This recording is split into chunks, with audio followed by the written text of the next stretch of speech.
informação importante. Gente, olha só. Começamos o nosso conteúdo de embriologia, né, na semana passada.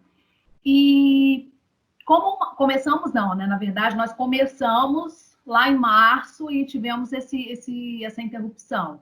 Mas, enfim, retornamos, né, no conteúdo de embriologia, falando sobre, só um minutinho, falando sobre gametogênese, que, na verdade, nada mais é do que a produção de gametas sexuais, certo? Ou seja, de espermatozoides e de óvulos. Então, a gente falou na aula passada sobre algumas características que acontecem, por exemplo, na puberdade, os hormônios relacionados, certo? Não falei de forma detalhada, né, sobre os órgãos dos sistemas reprodutor masculino e feminino, porque a gente já tinha visto isso, até porque isso também é um conteúdo de anatomia, mas a gente vai repetir durante todo o momento de embriologia a parte que se fala, por exemplo, sobre os ovários, sobre o útero. Inicialmente, né, a gente falou na aula passada sobre a importância dos testículos, falamos sobre os ductos, falamos sobre as células de Sartori, as células as células germinativas, que são super importantes na produção dos espermatozoides, certo? E aí relembramos um pouco sobre mitose, meiose, e falamos que nesse processo de gametogênese, ou seja, da formação tanto de espermatogênese, né, de espermatozoide, quanto de óvulos, existe tanto o processo da mitose lá inicialmente, como o processo da meiose. Então, de uma forma bem geral aqui, o que a gente tem que relembrar? Que algumas características que diferenciam, né? Que a espermatogênese, ela, na verdade, os meninos, né, eles nascem com as células germinativas, porém, a produção dos espermatozoides só começa durante a puberdade, quando a hipófise começa a enviar a mensagem de produção de hormônios relacionados ao encaminhamento da produção da testosterona. Então, quando eu afirmo para vocês que nós temos hormônios, que é o FSH e o LH, os meninos também têm, certo? Especificamente no caso dos meninos, quem é que estimula a produção da testosterona? É o hormônio LH, que por sua vez é estimulado pela hipófise. Então, à medida que a testosterona é estimulada a ser produzida, essa testosterona ela começa esse processo de espermatogênese, onde as espermatogônias, que são as células primitivas, começam a sofrer mitoses sucessivas, né? Estou relembrando isso com vocês. Cresce em termos de tamanho e volume, né? Duplica o seu material, então elas se transformam em espermatócitos primários. Senhora, dá licença rapidinho. A Isabela pediu para a senhora aceitar ela. Não chegou o convite de Isabela. Chegou, não? Vou falar com ela aqui. Obrigado. Nada. Enquanto ninguém pediu aqui agora, não. E aí, retornando ao nosso assunto, esse espermatócito primário sofre a primeira meiose, surge, né? Os espermatócitos secundários, que sofrem a segunda meiose, originando as espermátides, que sofrem diferenciação, dando origem a espermatozoides. Então, só para relembrar, por meio de uma espermatogônia, a gente tem nesse processo de produção dos espermatozoides, a gente tem 4 espermatozoides. Então, a gente tem os homens em si, produzem 4 vezes mais células, né, sexuais, agora sim, chegou. Células sexuais do que uma mulher, certo? E no caso do homem, tudo isso acontece durante a puberdade e dura eternamente, por mais que a velocidade nessa produção seja inferior por conta da baixa produção de testosterona ao longo da vida. Vai diminuindo, né? A testosterona vai diminuindo a produção de espermatozoide. No caso da mulher, ou seja, da ovogênese ou ovulogênese, a gente pode chamar isso também, a gente viu o quê? Que a menina em si, ela já nasce com essas células sexuais quase prontas, né? Elas nascem com as células sexuais imaturas. Então, quer dizer, ainda na fase uterina, a menina tem suas células germinativas que vão sofrendo, no caso as ovogônias, vão sofrendo mitoses, gerando novas ovogônias, que por sua vez inicia-se o quê? Essas ovogônias crescem, geram os ovócitos primários, onde ainda na fase uterina inicia o processo de meiose. Só que essa meiose, ela é interrompida basicamente na primeira fase, ou seja, na prófase. Acabou ali, durante o período do nascimento. Então, quer dizer, essa meiose ainda precisa ser terminada. E vai ser terminada onde? Na puberdade. Principalmente, né, especificamente na menarca, que é o momento onde a menina menstrua, já está produzindo seus hormônios, certo? Então, concluindo, no caso das meninas, elas já nascem, nós já nascemos com os ovócitos primários prontos, certo? Então, já nascemos com esses ovócitos primários prontos, que precisam terminar o seu primeiro processo de meiose, o que vai acontecer durante a puberdade. E na puberdade, da mesma forma que acontece com os meninos, acontece também com as meninas. O que acontece? A hipófise, que é a glândula mestra, né, especificamente o hipotálamo, a região específica, vai comandar a produção desses hormônios, que é o FSH e o LH, vocês não podem deixar de lembrar desses hormônios, e principalmente associar a função desses hormônios. O LH, como eu falei, ele está associado à produção de hormônio, de outros hormônios diretamente. No caso dos homens, o LH está associado à função, né, à produção de testosterona, e no caso da mulher, está associado à produção especificamente de progesterona, certo? Não é errado dizer de estrógeno, não, certo? Mas especificamente de progesterona. E aí a gente vai entender o porquê. Acho que cheguei a falar para vocês inicialmente na aula passada, mas vou explicar novamente para vocês.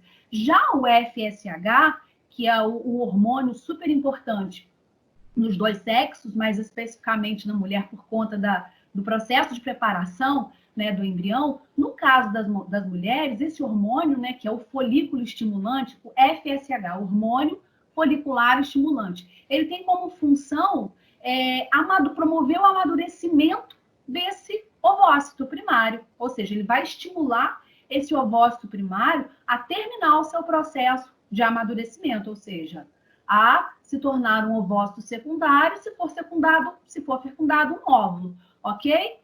E no caso dos homens, o FSH, ele também tem uma função de produção de células, mas especificamente de quais células?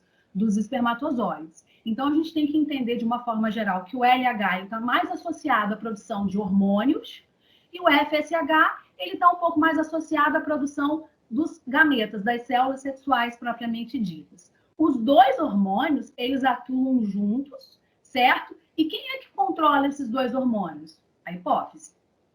Tranquilos? Esses dois hormônios, eles alteram muito durante fases da puberdade, principalmente na mulher, certo? Quando eu me refiro à mulher, gente, eu gosto sempre de frisar isso. A mulher, necessariamente, uma menina que passou pela menarca, já passa por esse ciclo. Não precisa necessariamente ser aquela pessoa a qual passou pela primeira relação, certo? Então, a mulher, nesse sentido, passou pela menarca, já vai sofrendo essas alterações desses hormônios e a gente vai entender um pouco isso aqui agora, ok? Bom, vamos lá. Relembrando a ovulogênese, eu já falei isso para vocês aqui nesse momento, mas eu queria frisar para vocês uma coisa super importante. Eu não gosto, gente, de colocar slides assim grandes. Eu detesto. Para mim, na verdade, eu colocaria alguns tópicos e ia desenvolvendo aqui com vocês, porque eu acho assim, é o que eu aprendi como aluna, que são a poluição visual, quando a gente vê um slide muito cheio assim. Não aconselho vocês a apresentarem trabalhos, seminários, nada disso. Mas como eu deveria depois encaminhar um texto para vocês, eu aproveitei e já fui fazendo esses textos na forma dos slides, mas eu não vou me prender lendo esses slides, ok? O que eu queria frisar para vocês? Uma coisa super importante. Quando a gente aprende no segundo grau, até a aula passada, eu frisei para vocês o seguinte, expliquei para vocês esse esquema aí para vocês, né, das ovogônias que sofrem sucessivas mitoses, e aí elas geram crescem, geram os ovócitos primários, que passam pela primeira meiose, interrompem essa meiose na prófase, certo?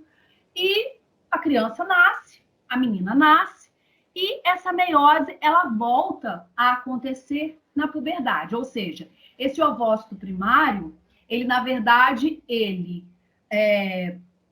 termina sua primeira meiose e se transforma em um ovócito secundário. Aí eu falei para vocês que durante essa fase do ovócito secundário, falei isso na aula passada, que esse hormônio, o FSH, ele é estimulado pela hipófise, porque ele tem como função, ele é um hormônio folículo estimulante, ou seja, ele tem como função criar um folículo, certo? E esse folículo, ele tem como função, na verdade, como se fosse uma proteção desse ovócito secundário, certo? É como se fosse uma semente dentro de um folículo. Então, esse ovócito secundário, na verdade, uma coisa super importante que agora eu quero que vocês entendam essa diferença. Quando a gente ensina em termos de ensino médio, a gente fala que esse ovócito secundário sofre uma segunda meiose, certo? E dessa segunda meiose gera um óvulo e mais um glóbulo polar, onde o óvulo tem metade do DNA e o glóbulo polar tem outra metade. Falei para vocês que esse glóbulo polar não vai ter nenhuma função durante esse processo de ovulogênese. Só que o que eu quero reforçar para vocês aqui? O seguinte, quando iniciou a puberdade e essa menina jovem termina o seu processo da primeira meiose, esse ovócito 1 termina sua meiose, a sua primeira meiose, dá origem ao ovócito 2, certo? Esse ovócito 2, por sua vez, ele está lá super protegido com o seu folículo. O que acontece? A cada mês, prestem bastante atenção a isso, tá, gente? A cada mês, quem desce de um dos ovários e vai para as tubas uterinas, ainda não é o óvulo, e sim o ovócito secundário. Então, o ovócito secundário, que está lá, ainda não sofreu a meiose 2, desce de um dos ovários, vai para as tubas uterinas, e havendo lá o encontro com o espermatozoide, vai haver a fecundação. Então, se vocês pegarem livro de embriologia, que estiver escrito lá, o que é a fecundação? A fecundação é, na verdade, o encontro do ovócito 2 com o espermatozoide, para formar a célula ovo. Aí vem, mas aí, professora, quando que esse ovócito 2 termina o seu processo de meiose 2 e gera o óvulo? Isso só vai acontecer se esse ovócito 2 for fecundado. Se houver, tanto que nesse esquema de vocês aí, tem um trechinho aí no final que está escrito assim, a meiose 2 só vai acontecer se o ovócito 2 for fecundado. Se esse ovócito 2 for fecundado pelo espermatozoide, aí sim esse ovócito 2 sofre a meiose, transforma-se em um óvulo. Aí sim, esse óvulo, juntamente com o espermatozoide, forma em si a célula ovo. Mas o encontro especificamente não é diretamente do óvulo com o espermatozoide, e sim do ovócito 2 com o espermatozoide, certo? Então, existem termos, se vocês pegarem livros de biologia, que diz assim, o correto nem seria dizer que aconteceu a ovulação, e sim a ovocitação. Porque quem desce para as tubas uterinas não é o óvulo ainda, e sim o ovócito 2. Aí vem a pergunta, se acontecer a fecundação, surge o óvulo. Ok, o ovócito 2 termina, né? Passa pelo processo da meiose 2, surge o óvulo. Aí sim, ok, está fecundado, esse óvulo se junta com esse espermatozoide, forma a célula ovo. Daí vai dar origem ao zigoto e ao embrião propriamente dito. Mas se não aconteceu a fecundação, simplesmente esse ovócito 2 não passa pela meiose 2. Ele é absorvido juntamente, né, com aquele endométrio que foi preparado para receber aquele embrião e desce em forma de menstruação. Ficou claro isso, gente? Que isso é pegadinha de questão de embriologia. Conseguiram compreender isso ou não?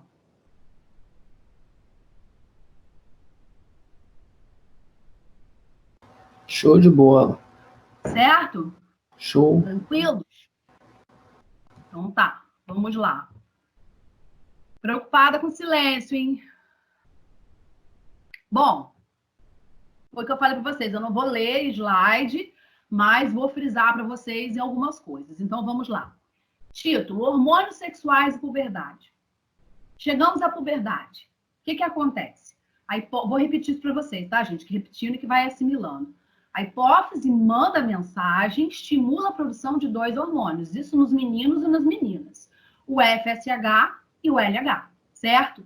O FSH, ele é um hormônio que está relacionado à produção especificamente de quê? Das células propriamente ditas, né? No caso dos meninos, está relacionado com a produção dos espermatozoides, e no caso das meninas, está relacionado com o amadurecimento desse folículo, ou seja, do ovócito em si até chegar ao ovócito 2, ok? Já o LH, ele está relacionado com a produção basicamente de hormônios. No caso do homem, a testosterona, certo?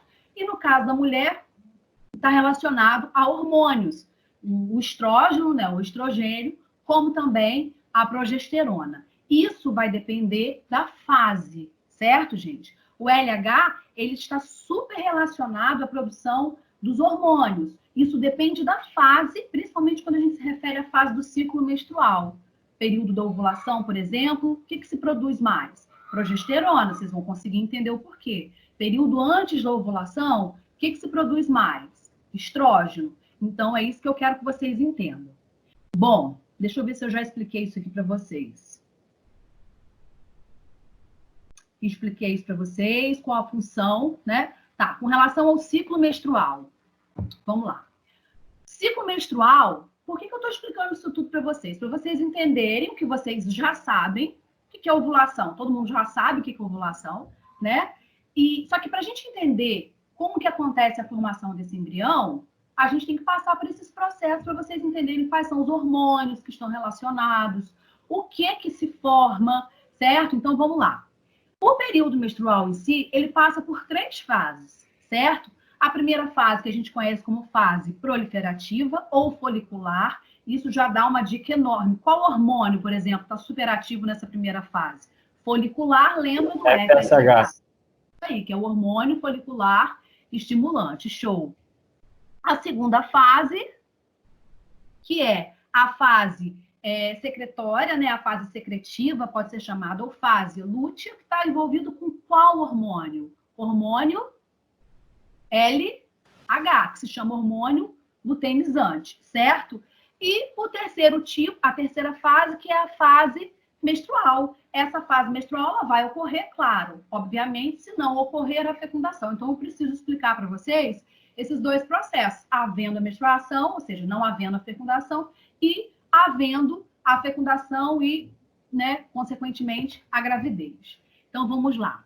O que a gente precisa entender? Isso aqui tem um gráfico bem ilustrativo, mas de uma forma geral, vou explicar para vocês as 3 fases. A gente precisa entender o quê? Contando que um ciclo menstrual seja, um ciclo em si, seja de 28 dias, o que é de uma forma, né, que a gente generaliza, a gente tem que entender que, eu vou explicar para vocês passo a passo, tá, gente? Nos primeiros 14 dias, praticamente, né, até um pouquinho antes desses 14 dias, o hormônio que está em alta é o estrógeno, ou estrogênio, certo? A partir desse período que a gente já sabe, que você já sabe que o período de ovulação, como vocês aprenderam agora, né? De ovocitação, que é onde o ovócito desce até as tubas, o hormônio que vai estar em alta é a progesterona. Isso porque, vamos tentar associar o seguinte, a progesterona, tanto o estrógeno quanto a progesterona, tem como função ajudar no desenvolvimento do endométrio, certo? A gente vai ver que nos primeiros dias do ciclo menstrual, antes mesmo do período da ovulação, no 14º dia, nos primeiros dias, o que acontece? Vamos lá, não vou nem me prender aos slides, não, depois, se for necessário, eu volto a alguma coisa. Vamos considerar essa primeira fase, que a gente chama de fase proliferativa. O que acontece? A hipófise envia, né, o estímulo para que esses hormônios, o FSH e o LH, sejam estimulados. Só que qual hormônio que está lá em maior quantidade? O FSH, certo? Por quê? Porque o FSH, como o próprio nome já diz, é um hormônio folículo estimulante. Tem como função pegar aqueles ovócitos primários que estão lá prontos e que foram interrompidos a sua meiose lá durante o nascimento É nesse momento que esse ovócito 1 simplesmente continua o seu período de meiose, transformando-se em ovócito 2. Então, quem é que está ajudando a fazer isso? Simplesmente o hormônio FSH. Só que esse hormônio FSH, à medida que ele contribui com o desenvolvimento desse ovócito 1 para o ovócito 2, ele ajuda a criar esse folículo. Esse folículo que está lá protegendo esse ovócito 2, certo? E que no momento da ovulação, esse ovócito 2 vai se romper, vai se abrir se houver a fecundação. Então, esse hormônio FSH está lá atuando nesse processo de desenvolvimento desse ovócito 1 e ovócito 2. Só que esse hormônio, o FSH, ele também contribui à medida que esse folículo está sendo amadurecido, existe uma quantidade de estrógeno que também está sendo aumentado nesses primeiros dias, especificamente, né, nos 10 primeiros dias desse ciclo menstrual, certo? Então, eu tenho aumento de estrógeno e eu tenho aumento de FSH. Meu folículo está lá pronto, o ovócito primário se transformou em ovócito secundário, isso graças à atuação do FSH, que por sua vez produz o estrógeno. E o estrógeno começa a ajudar naquele desenvolvimentozinho do endométrio. Por quê? Porque tem o objetivo de tentar preparar esse útero para receber esse embrião, certo? Então, o estrógeno inicia esse processo de preparação do endométrio. Quem realmente vai engrossar esse endométrio é o LH, mas, a princípio, é o estrógeno quem vai fazendo isso, ok? Então, o que acontece? Essa fase a gente chama de fase de fase proliferativa, ok? Foi o que eu acabei de falar para vocês aqui agora. O que acontece? Simplesmente, quando vai chegando no 10º dia aproximadamente, esse folículo, ele já está praticamente maduro, certo? Se ele está maduro, qual é a necessidade de haver mais FSH? Não tem a necessidade de ter esse hormônio. Então, acontece uma baixa, a hipófise entende como não está precisando mais desse hormônio. Diminui as quantidades de hormônio FSH, certo? Consequentemente, diminui a quantidade de estrógeno, para que quem entre em andamento nesse momento, que a gente vai começar a chamar de período fértil em si, aí quem vai entrar em ação? A hipófise interpreta agora o momento, o hormônio que está sendo precisado nesse momento não é o FSH, e sim o LH. O folículo já está maduro, então o LH entra em ação. Entra em ação para quê? Entra em ação porque, com a produção do LH, estimulado pela hipófise, o LH também, por sua vez, estimula a quantidade de progesterona. E a progesterona aumenta a sua quantidade. Olha as curvas, gente, vocês estão vendo, ó. Antes do período da ovulação, alta de estrógeno.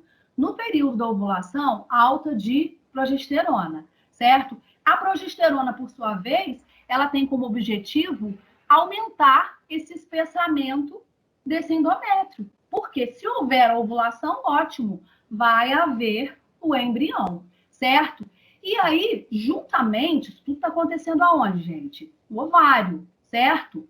A progesterona, ela vai atuando nesse processo de preparação do útero, certo? E aí chega um momento que a gente calcula como 14º dia, mas na verdade a gente sabe que cada organismo é um organismo, certo? Então a gente calcula esse período de ovulação como um período que é como se fossem 7 dias. 14º dia, porém a gente calcula 3 dias antes e 3 dias depois. Supondo que uma pessoa menstrue no dia 1º, dia 14 é o possível dia dela ovular. Mas aí a gente tem que contar 13, 12, 11 como, né, dias antecipados, como também 15, 16 e 17. Isso porque o espermatozoide ele consegue ficar vivo até 72 horas nas tubas uterinas, onde acontece a fecundação. Então, se essa ovulação, por um acaso, né, esse ovócito que descer até as tubas, por um acaso antecipar ou, né, descer de uma forma tardia, porque o organismo da gente, a gente fala que é uma máquina, mas isso depende muito. Sistema nervoso, taxa hormonal, certo? A idade, isso tudo vai variando. Então, a gente não pode contar como 14º dia. Aí, sim, o que acontece? Se ocorreu a ovulação, a fecundação, esse ovócito 2, né, se encontra com esse espermatozoide, aí sim, esse ovócito 2 consegue terminar a sua meiose 2, gerar o seu óvulo, que por sua vez vai se unir ao espermatozoide e formar a célula ovo ou zigoto, ok? Só que o que a gente tem que entender? Isso tudo acontece aonde, gente? Isso vai acontecer nas tubas uterinas, certo? Aproximadamente cerca de 72 horas, mais ou menos, até essas 72 horas, esse zigoto ele vai sofrendo transformações ainda nas tubas uterinas. Por isso que eu afirmo muito, gente, vida surge nas trompas, certo? Antes de 4 dias especificamente, tem vida ali. Então, vamos lá. Houve fecundação, show. A gente vai seguir adiante. Não houve fecundação. Primeiramente, se houve fecundação, o que acontece? O nosso organismo, o organismo da mulher, começa a produzir um hormônio, que é o HCG. Por isso que a gente faz os exames. O exame beta-HCG, para verificar se houve a produção desse hormônio. Esse hormônio ele começa, na verdade, a dar início à produção, por exemplo, da placenta e assim por diante, certo? Então, com esse hormônio, né, no sangue ou na urina, comprova-se que existiu a gravidez, certo? A fecundação em si. Então, se houver a fecundação, a gente vai seguir isso adiante. Mas se não houver a fecundação, vamos lá. Terceira fase desse ciclo menstrual. O que vai acontecer? Simplesmente a quantidade de progesterona vai diminuir, porque o endométrio em si não precisa mais ficar espesso. Então, a quantidade de progesterona diminui, a quantidade de estrógeno diminui, certo? Todas as taxas hormonais vão diminuir para que novamente se reinicie o ciclo. Só que quando tudo isso diminui, o que acontece? Se aquele ovócito 2 não foi fecundado, simplesmente ele vai ser expelido juntamente com esse endométrio, que vai ser descamado, e tudo isso vai sair na forma de sangue, que nada mais é do que a menstruação. Ok? Alguma dúvida, gente, até aqui, para eu poder prosseguir?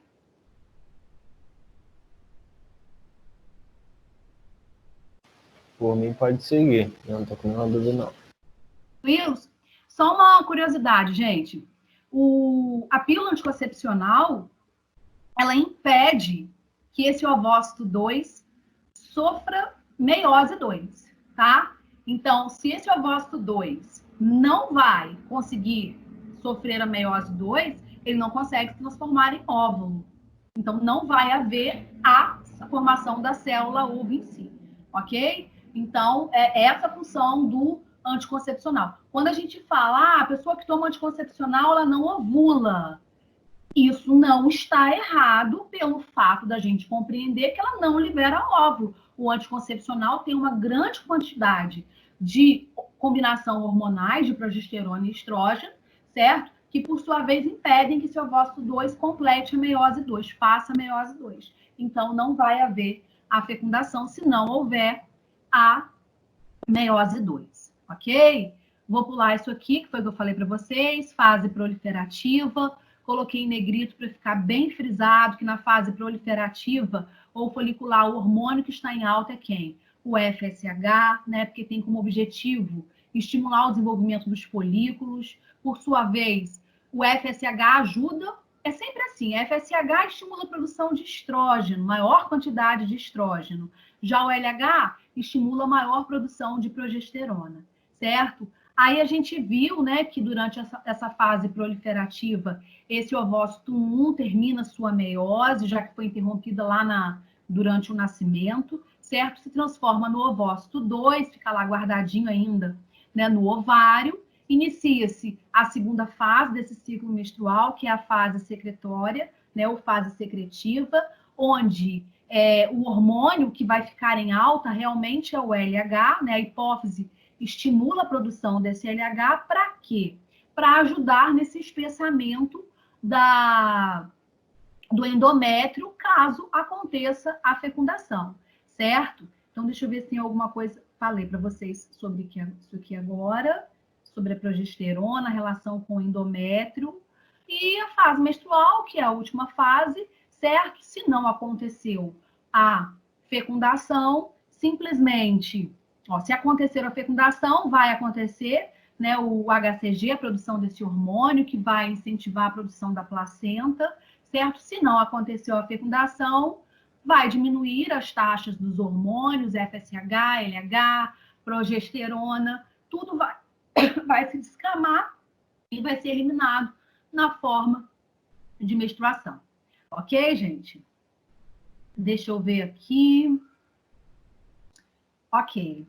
Deixa eu ver sobre isso aqui para vocês. Com relação a essa fase aqui.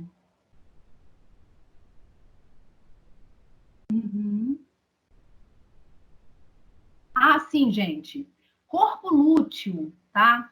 Esse corpo lúteo aqui eu coloquei, mas deixa eu explicar para vocês aqui sobre essa importância.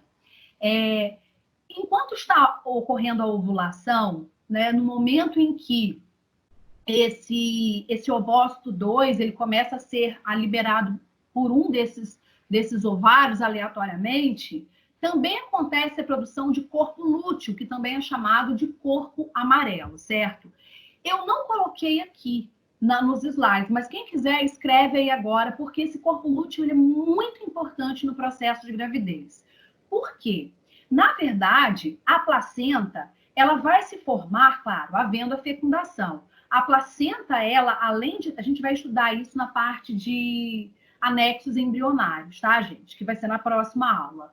A placenta, ela tem como função estimular, além de proteger o bebê, ter o líquido amniótico dentro dela, né? Ela tem como função atuar na grande produção de progesterona, para que aquele útero fique sustente, né, aquele embrião e depois, posteriormente, o feto em si. Só que antes dessa placenta ser desenvolvida, existe a formação ainda nos ovários, durante esse período de ovulação, de uma estrutura amarelada que se chama corpo lúteo, certo? E esse corpo lúteo é extremamente importante, por quê? Porque ele atua na produção de progesterona. Então, o que acontece? Até aproximadamente, eu não sei exatamente a data precisa, mas se eu não me engano, é até aproximadamente a 7ª ou 8ª semana de gravidez, quem é que realmente está produzindo esse corpo, a grande quantidade de progesterona, ainda não é a placenta, mas sim o corpo lúteo. Aproximadamente a partir de 10 semanas, esse corpo lúteo,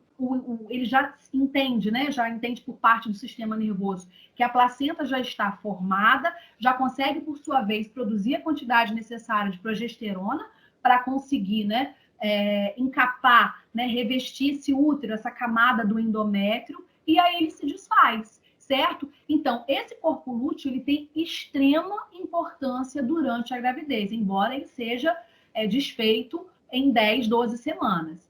Se não houver a fecundação, o que acontece? Esse corpo lúteo também se degenera. Inclusive, para eu preparar essa aula hoje, eu estava lendo sobre algumas curiosidades de pessoas que fazem ultrassonografias, né, intravaginal, enfim. E aí observa-se, o laudo aparece lá a presença de cistos. Só que essa pessoa está exatamente no período de ovulação. Então, esses cistos nada mais são do que fisiológicos, ou seja, naturais, porque esses cistos são esse corpo lúteo, certo? Então, para a gente que é leigo, quando a gente for, né, a pessoa que for leiga, que for observar lá um exame, uma ultrassonografia, e observar lá a presença de... Não vai estar escrito presença de corpo lúteo, vai estar escrito presença de cistos. Só que o ginecologista, o médico em si, ele vai interpretar que aquele período ali pela data, né? Porque sempre se pergunta a data da última menstruação, da última ovulação, enfim. Interpreta-se que aquele cisto em si, ele é um corpo lúteo, certo? Então, inclusive, é até um sinal bom de que aquela pessoa está ovulando, porque a gente só produz corpo lúteo quando a gente está ovulando. Não estou dizendo que todos os cistos que existem são corpo lúteo, não, tá, gente? Esses cistos são considerados corpos lúteos durante o período de ovulação. Tranquilos? Isso aqui só representa, na verdade, o primeiro gráfico que eu passei para vocês anteriormente. Até aqui existe alguma dúvida, gente, para eu prosseguir? Eu queria que você editasse mais ou menos como que ficaria essa explicação do corpo lúteo. Ah, sim. Querem copiar? Eu quero. Querem? Tá, coloquem assim. O corpo lúteo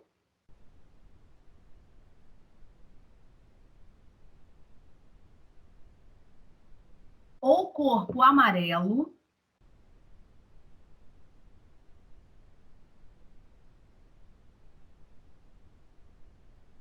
é uma estrutura formada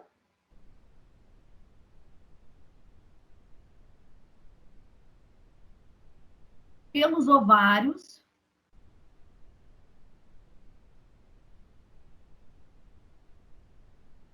durante a ovulação,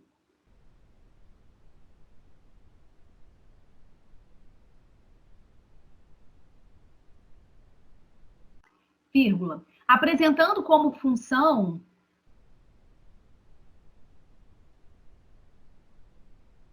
a produção de progesterona.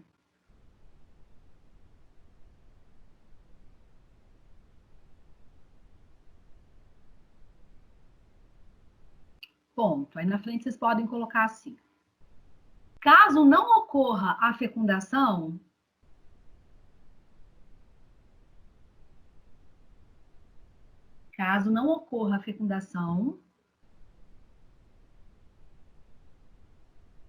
este corpo lúteo se degenera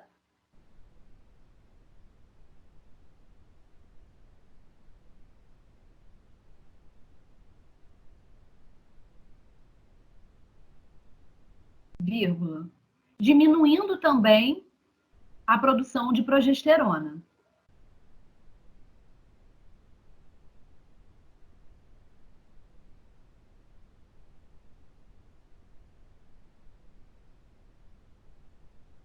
A produção de quê? Progesterona. Ponto. Posso continuar? Pode. Sim, pode. Então vamos lá. Pode. Ponto. Caso ocorra a fecundação,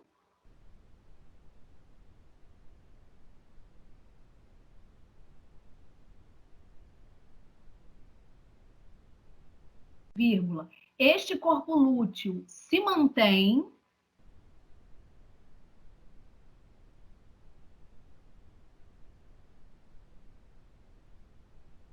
com alta produção de progesterona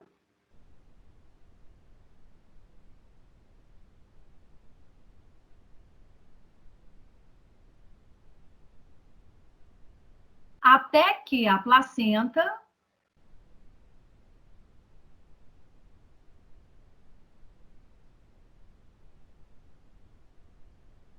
vírgula, por sua vez, vírgula,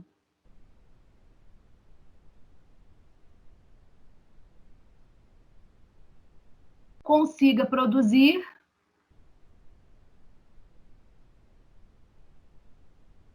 altas doses de progesterona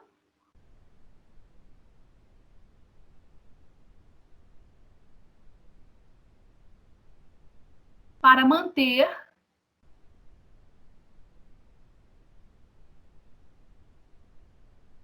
o endométrio uterino.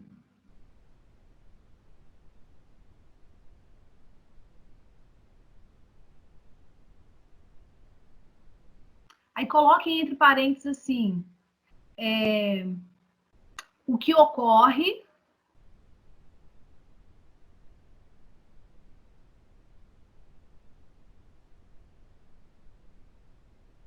em aproximadamente 10 semanas de gestação. Em livros que colocam 10, eu já li hoje 12, aproximadamente no primeiro trimestre, né? Aí fecha parênteses e coloca assim, logo, vírgula. Esse corpo lúteo é absorvido.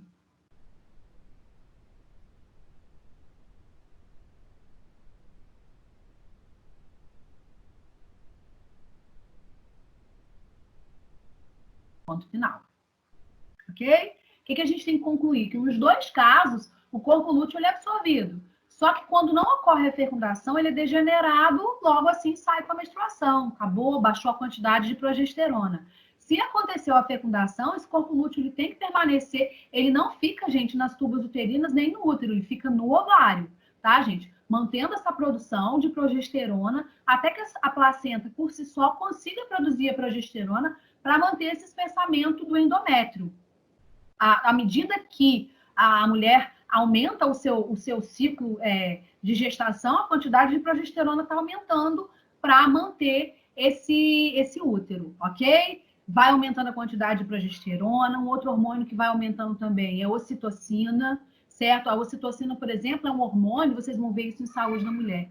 Está altamente relacionado ao quê? A produção do leite materno, a contração, quando a gente fala contração, é a contração de todos os músculos, mais especificamente do útero, né? Para promover o período, né? De uma forma natural. Todo mundo nasceu para ter parto natural, parto normal. Então, a ocitocina, ela está também em produção durante essa fase gestacional.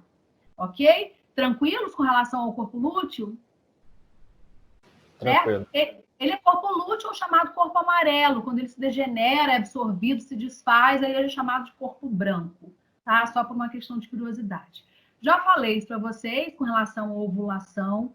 Tá bem grande isso aí, foi o que eu falei para vocês. Para não precisar pegar, eu fui fazendo esses slides e eu pensei nessa possibilidade de fazer em forma de texto. Aí depois eu falei, não, vou fazer slides para seguir. Não gosto de slide grande, mas o que diz é isso aí, na ovulação. Acontece especificamente no 14º dia, com erros, né, de 3 dias antes, 3 dias depois.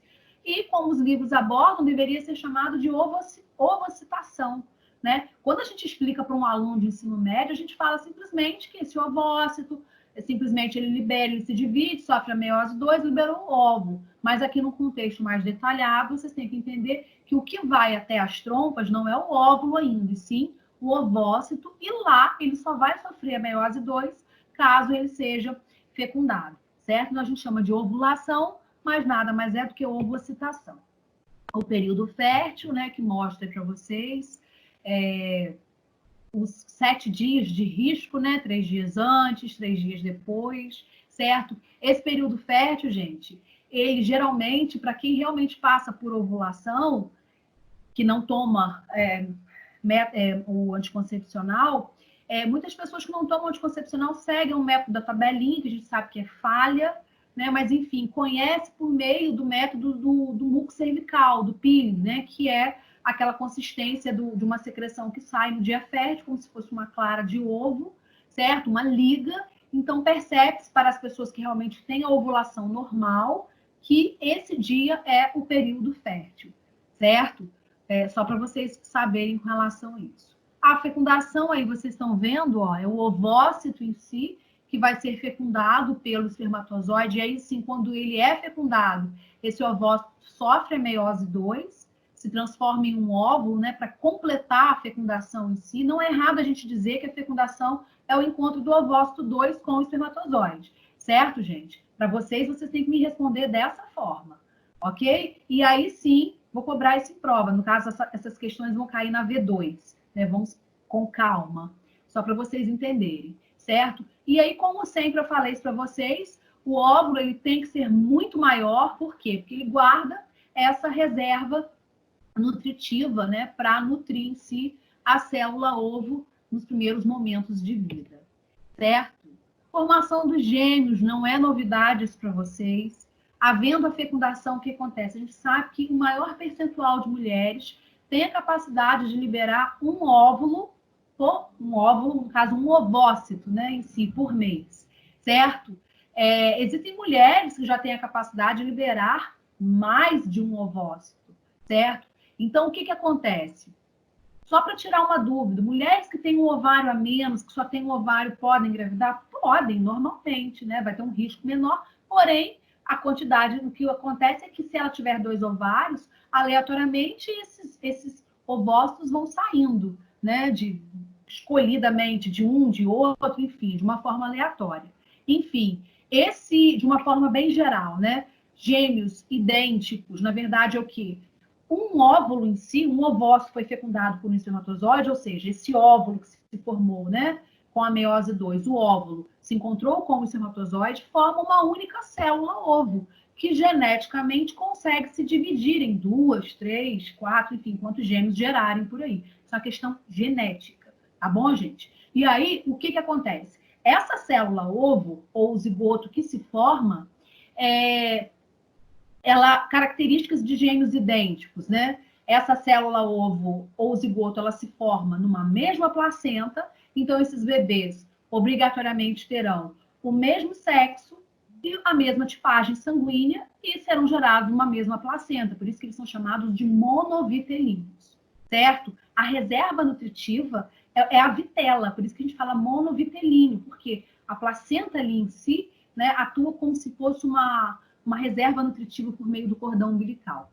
No caso dos gêmeos fraternos, irmãos, como se fossem irmãos comuns, né, ou bivitelínicos, o que acontece? Cada ovócito é fecundado por um espermatozoide, né? Então forma-se o quê? Um óvulo por um espermatozoide, formam-se 2 zigotos diferentes, que por sua vez são gerados em placentas diferentes, podem ter ou não o mesmo sexo, como podem ter ou não o mesmo DNA, o mesmo tipo sanguíneo. No caso dos gêmeos idênticos, gente, o DNA é idêntico também, ok? Então, essa é a formação dos gêmeos. Só uma curiosidade que eu vou falar para vocês, quando a gente for estudar, nós temos umas... Eu até perguntei a Elaine hoje a respeito do nosso cronograma, porque eu estou um pouco por fora de quando vai ser a AV2 de vocês. Então, eu preciso seguir um cronograma de forma que eu consiga completar esse cronograma de vocês, porque eu preciso explicar para vocês, terminar a semana que vem as fases embrionárias e os anexos embrionários. Na verdade, nós temos mais 2 aulas, se não me engano, 2 ou 3 aulas. E fechar a parte de embriologia com o conteúdo de mutações embriológicas, certo? Então, vocês já viram isso comigo em biologia humana, mas eu preciso rever de uma forma mais detalhada nessa parte de embriologia.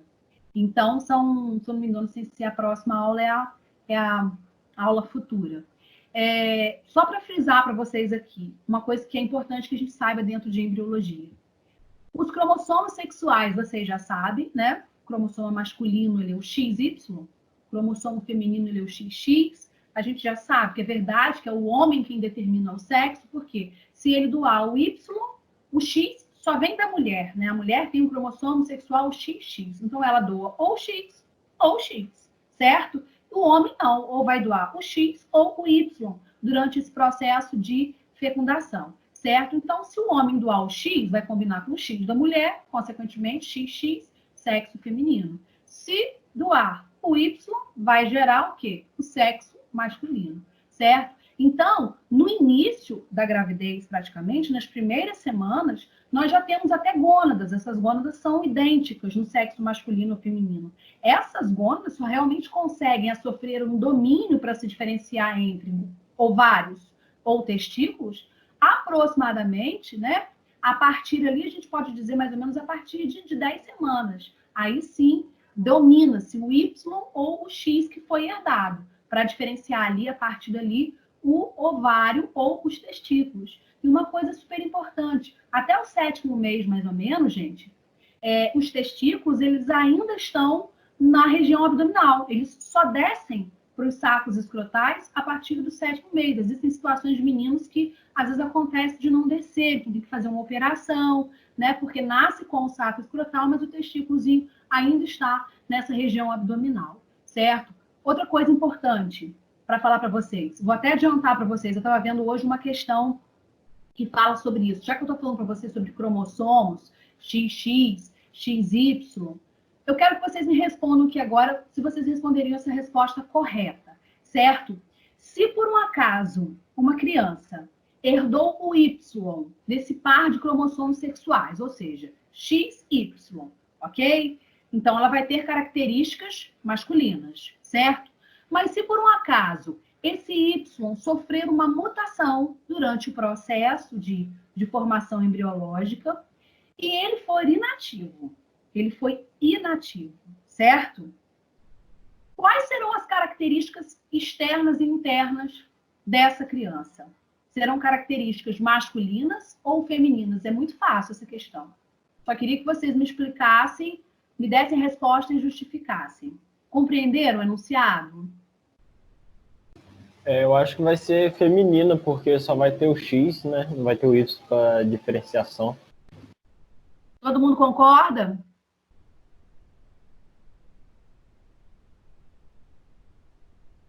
E aí, o que vocês acham? Repete para mim, Janaíne. Essa pessoa, ela herda o cromossomo sexual Y do pai, certo?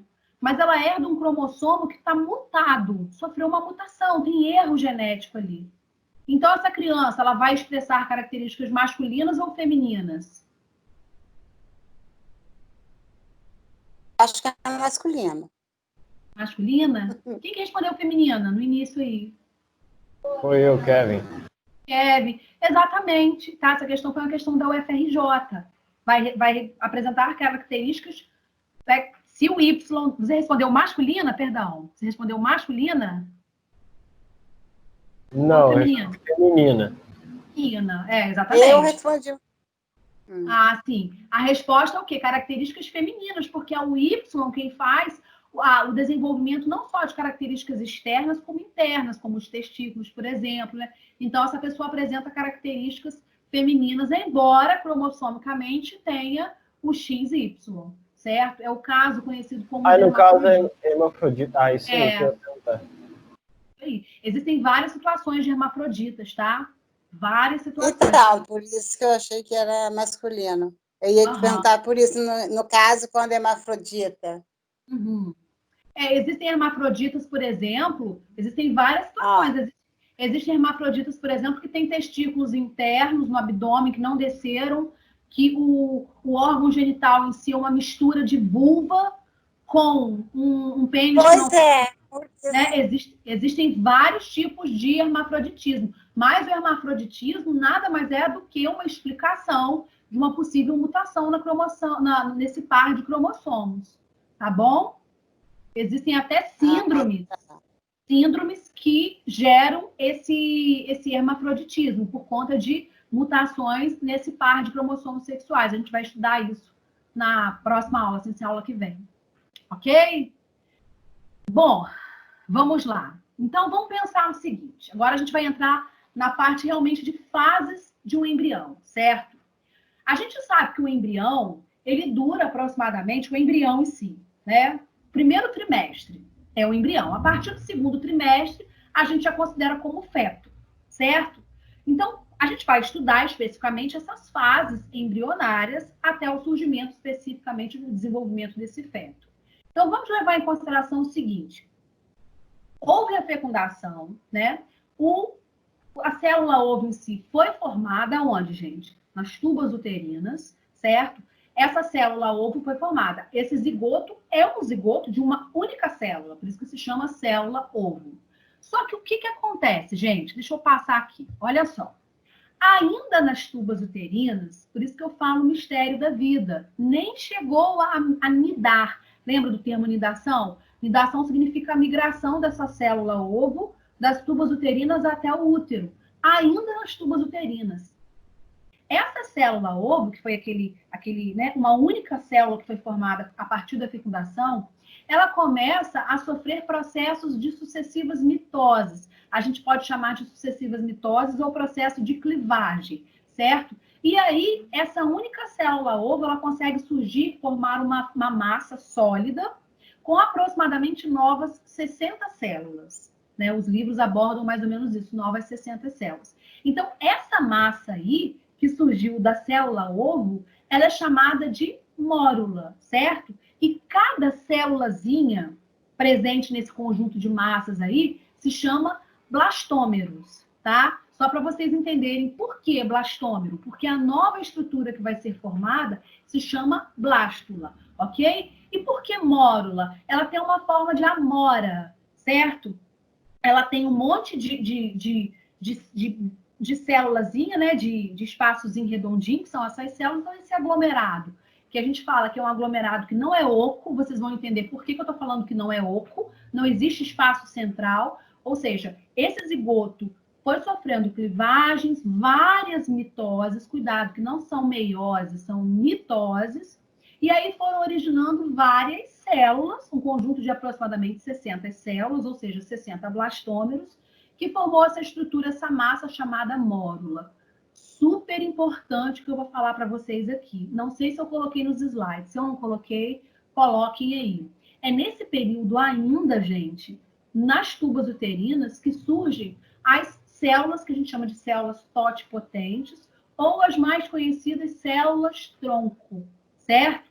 Que é o que eu vou pedir que vocês pesquisem hoje. Então, olha a importância do surgimento da vida ainda nas trompas uterinas, certo? Por isso que existiu aquela polêmica de um tempo atrás, não sei se foi aceita, acho que não foi aceita, foi vetada por questões éticas, né?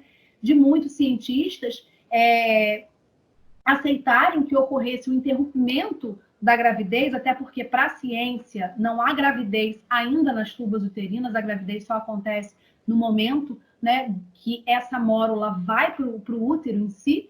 Então, esse interrompimento ainda nas tubas uterinas, para a ciência, isso seria muito vantajoso, porque retirando-se essa mórula das tubas uterinas, automaticamente estariam sendo retiradas essas células totipotentes, que são as células-tronco, ou seja, aquelas células que conseguem se diferenciar em qualquer outro tipo de célula. Isso que significa totipotente. Ela tem a potência, ela tem o potencial de se diferenciar em todos os tipos de célula.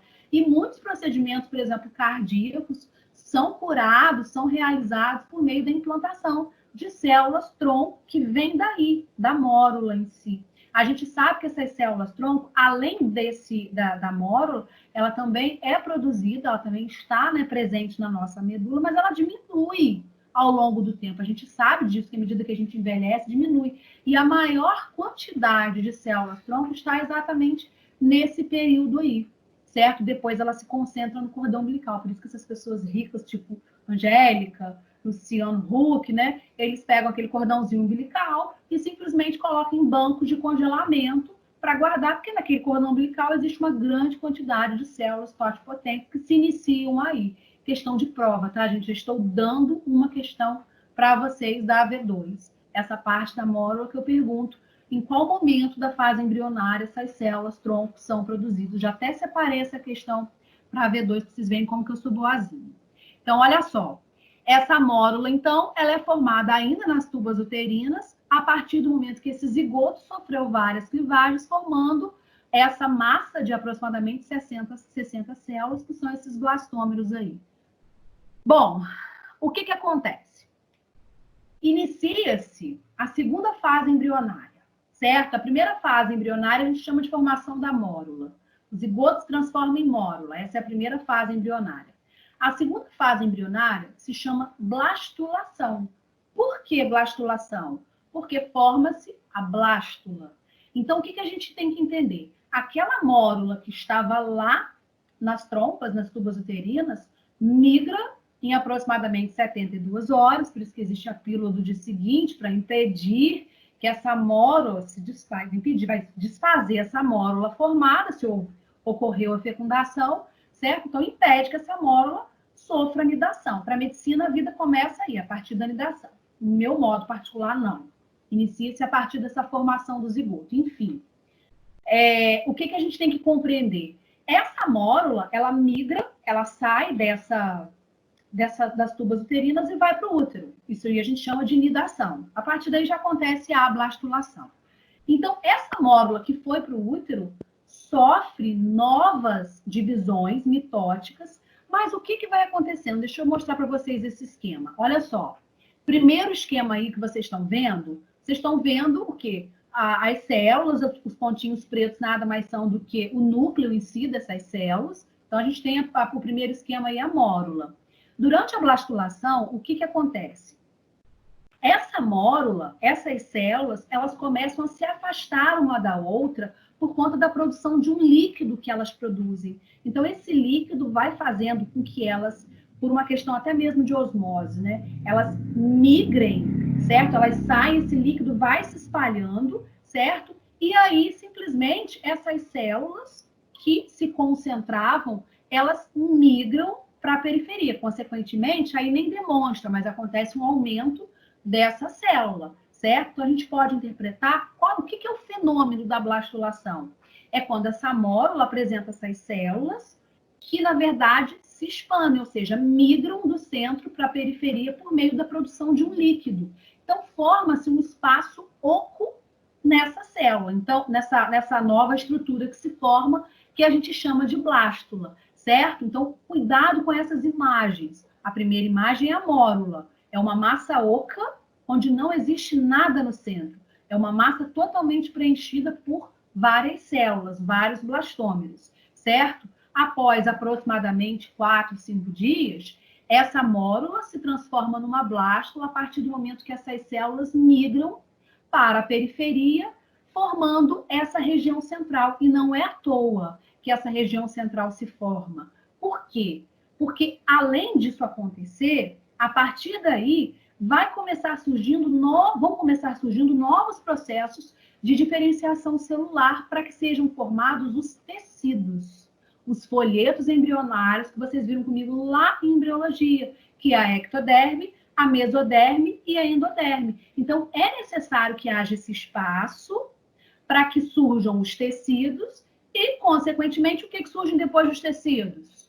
Os órgãos, certo? Então, Deus é muito perfeito. Nós somos formados de uma forma incrível, certo? Tudo assim, de forma pincelada mesmo. Então, o mórula é a primeira estrutura. A primeira fase embrionária é a transformação do zigoto em mórula, que ainda acontece nas tubas. E a segunda fase é o que a gente chama de gastrulação, que acontece já no útero, quando essa mórula se transforma em blástula. Alguma dúvida até aqui? Não. Não? Então, vamos lá. Não vou dar todas as fases hoje, porque fica cansativo, tá? O que acontece, gente? Deixa eu ir direto para a figura. Por mim, eu dava aula só por meio de figura. Deixa eu ver se tem aqui.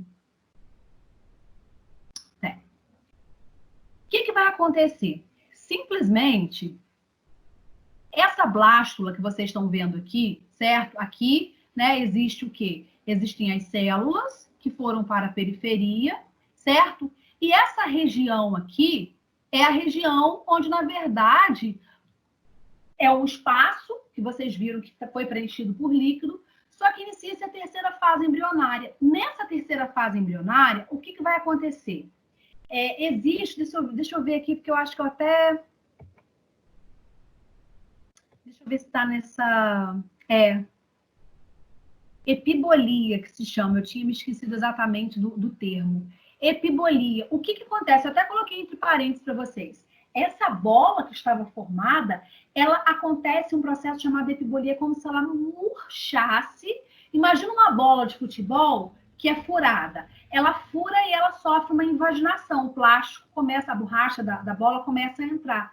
É exatamente isso, essa figura aqui, ó, que vocês estão vendo, certo? Então, acontece o que a gente chama de invaginação ou epibolia, ou seja, essa parte começa a murchar, a entrar, acontece uma invaginação, então assume-se essa forma aqui, ó, essa segunda forma que vocês estão vendo aqui, que se chama gástrula, certo? O que é gastrulação? Gastrulação é a transformação da blástula em gástrula, mas nada mais é do que o quê? É o momento embrionário em que começam a ser formados os folhetos embrionários. Se vocês tivessem que me descrever o que é a gastrulação, vocês iriam escrever isso. É o momento em que a blástula se transforma na gástrula, ocorrendo a formação dos folhetos embrionários, ok? E aí a gente tem que entender o seguinte, certo? Vamos lá. Algumas coisinhas bem enjoadinhas. Alguns termos enjoadinhos. Nós somos considerados seres triblásticos. Por que triblásticos? Nós temos 3 folhetos embrionários. Os primeiros folhetos embrionários que surgiram nesse momento da gastrulação foram a endoderme e a ectoderme. Esses são os 2 folhetos embrionários que existem em todos os seres vivos, desde invertebrados a vertebrados, certo? Só que nós, como somos seres, por exemplo, se eu tiver que levar em consideração, vou colocar aqui para vocês um invertebrado, né? uma água-viva, enfim, né? A gente tem que pensar o quê? Que eles são seres diblásticos, eles só têm ectoderme e endoderme. Nós somos seres diblásticos, nós somos muito mais evoluídos. A nossa mesoderme surgiu posteriormente, certo? E cada folheto embrionário, ele é importante porque ele dá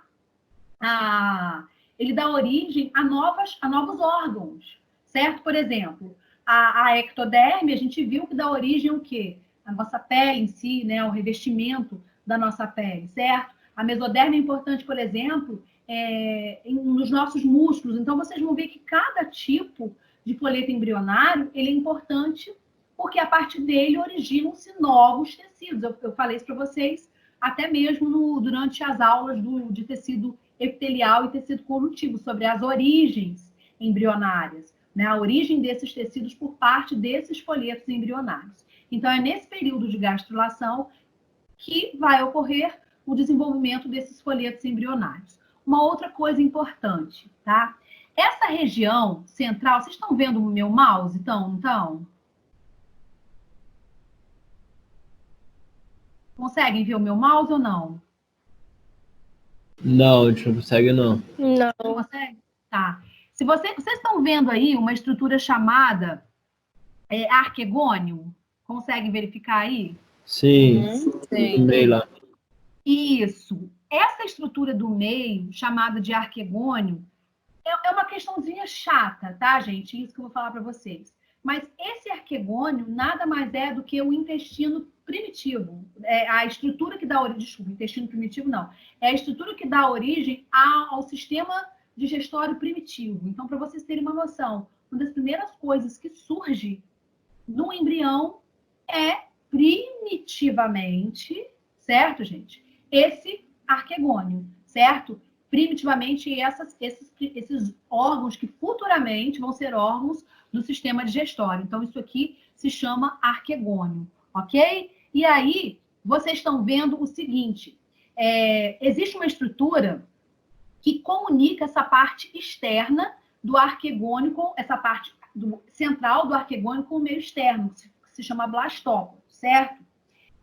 Muito detalhe, eu não vou cobrar isso na prova para vocês. Só quero que vocês saibam, se vocês por um acaso forem ler alguma outra coisa, esse blastóporo, ele pode dar origem, primeiramente, ou à boca ou ao ânus, certo?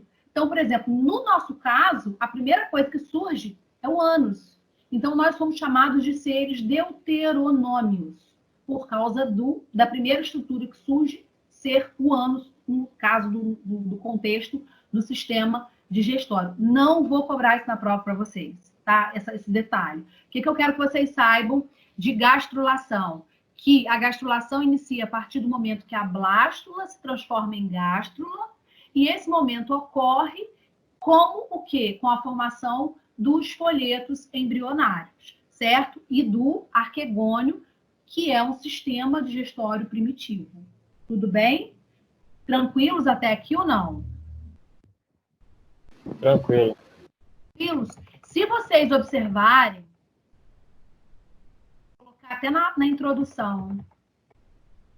A própria introdução eu coloquei. Olha só, super importante. Faltam 2 fases embrionárias, tá, gente? Eu preferi não colocar hoje, porque fica muita coisa. Primeira estrutura que a gente vê aqui, nessa parte, nessa capa. Muita gente escreve logo mórula. Não, isso aqui é o quê? O zigoto. É a célula ovo. Estão conseguindo visualizar? Sim.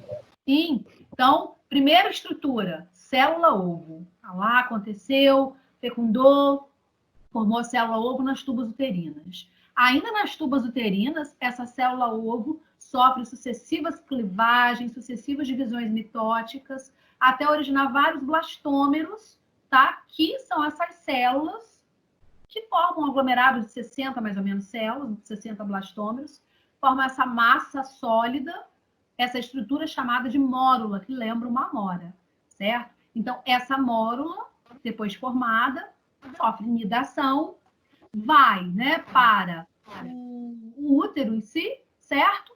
E aí acontece a segunda fase, que a gente chama de blastulação. Essas células, elas migram para a periferia por meio da produção de um líquido, ok? E aí vai dando origem a um espaço onde os folhetos embrionários vão sendo formados na terceira fase, que a gente chama de fase de gastrulação, que é a próxima figura. Na gastrulação, foi o que eu falei, essa estrutura, ela murcha entre si, certo? E aí, à medida que ela murcha, ela se dobra. Ela se dobra 2 vezes, formando os 2 primeiros folhetos embrionários, que é a endoderme e a ectoderme.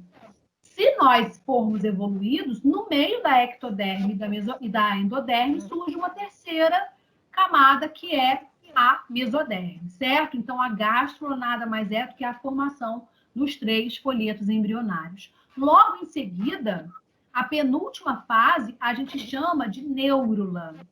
Neurula lembra o quê, gente? Que vai ser o assunto da próxima aula. O que lembra neurula? Formação do sistema nervoso? Exatamente. Neurula lembra nervos, sistema nervoso, neurônios, né? E aí vocês vão ver que a notocorda vai sendo formada, a coluna vertebral, certo? Então, dessa neurula, que a gente chama de neurulogênese, essa fase, aí sim finaliza-se com a última fase, que não representa em forma de figura em si, que é a organogênese, que é a formação de todos os órgãos. Então, na verdade, nós temos quais fases embrionárias? Nós temos a formação da mórula, certo? Então, nós temos a mórula, nós temos, em seguida, a blastulação, que é a formação da blástula, a gastrulação, que é a formação da gástrula, né, por meio dos folhetos embrionários. Vamos estudar semana que vem o quê? A neurogênese, certo? E a organogênese, que é a formação dos órgãos, que já ultrapassa a parte embrionária, certo? Mas a gente vai dar uma olhada sobre as principais características. Tranquilos? Alguma dúvida com relação a esse conteúdo, gente? É muita coisa para gravar, né? Mas nenhuma dúvida, não. Muita coisa. Por isso que eu nem coloquei o restante de todas as fases. Olha só, pessoal, eu não vou enviar para vocês esse material hoje, que eu vou enviar para vocês junto com as outras 2 fases. O que eu quero que vocês façam hoje? Vocês já preferem que eu já envie para vocês irem estudando ou não? Porque, para mim, meu objetivo era de enviar semana que vem com todas as fases. O que vocês preferem?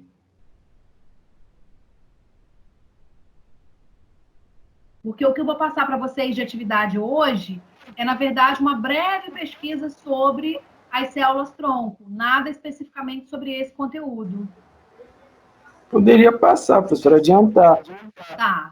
Então tá Porque jóia. semana que vem eu vou estudar para V1, né? Que já é na outra semana.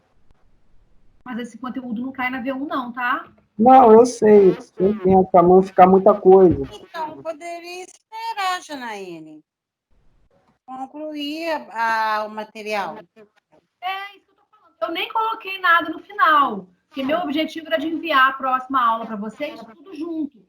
Enviar, no caso, a parte, né, de neurula, de organogênese, e enviar tudo junto. Esse material, vocês nem vão, acredito que vocês não vão estudar agora, porque vocês, né, vão perder mais tempo estudando para a V1, certo? Então, meu objetivo era de enviar tudo junto. Mas se vocês quiserem, eu já envio de uma vez. Vocês preferem? Eu prefiro quando terminar. Eu, né? Eu também. Pode ser sim. Não vai fazer diferença para vocês, não. Tá? Isso não vai.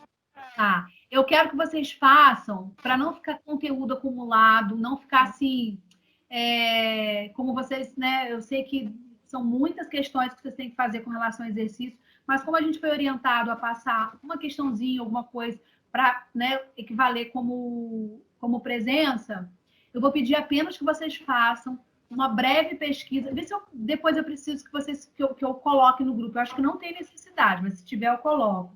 Uma breve pesquisa sobre a importância das células-tronco na saúde.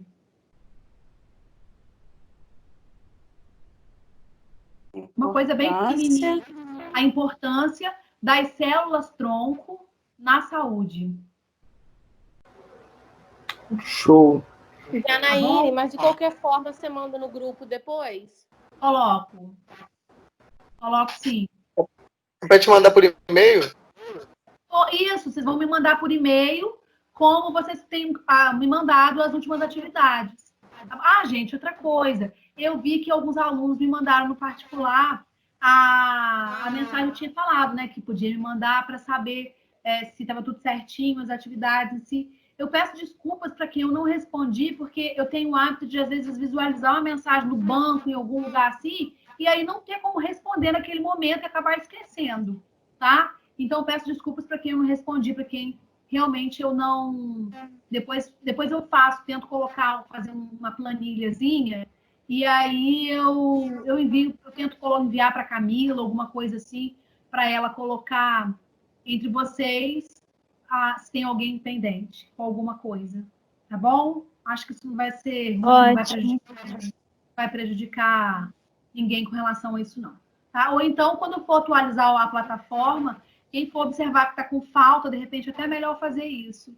Eu não consegui entrar na plataforma hoje, entrei em contato com a Alice por conta da minha senha não tá. Enfim, as pessoas que tiverem falta em vocês vão observar a falta e o dia, o que está escrito lá.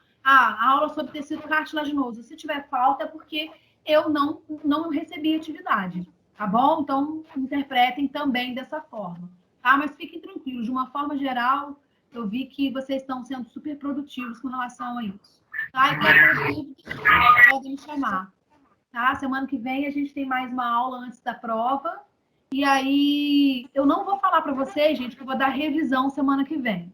Não, nem assim, dá uma revisão, porque a nossa matéria precisa andar, tá? Mas eu prometo para vocês que eu separo alguns minutos da aula para falar para vocês aquilo que eu gostaria que vocês frisassem mais, tá bom? Tá show. Tá bom. Beijo. Bom, professor. Beijos. Fiquem Beijo. com Deus. Beijo.